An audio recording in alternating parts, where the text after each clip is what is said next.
છેવટે ઘર કાઢી નાખવાનો વિચાર રહ્યો અને છેલ્લે અંતે ઘર કાઢી નાખવાનો વિચાર એને રહ્યો. પણ અમે બધા ભાઈઓ છેલ્લે સહપરિવાર બાપ દાદાના એ ઘરમાં સાથે રહેવાનો વિચાર કર્યો.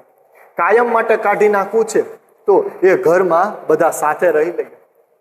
લેખકને શું થયું કે ભાઈ ઘર તો કાયમ માટે કાઢી જ નાખવું છે, એ પાકું છે, નિશ્ચય કરી લીધો એને.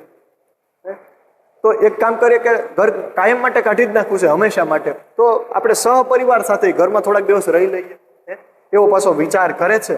વળી પાછું ઘણા વખતનું બંધ ઘર ખુલ્યું છે, જે કાયમ માટે બંધ રહેતું હતું. ઘણા સમયથી, ઘણા વર્ષોથી જે ઘર બંધ હતું, શાંતિ હતી, સન્નાટો હતો, ત્યાં વિરહ હતું એ ઘરમાં.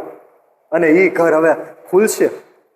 એ ઘરમાં પાછો કિલોલ જોવા મળશે, કેકારો, એ નાના એના છોકરાઓ ત્યાં દોડાદોડી કરતા હશે.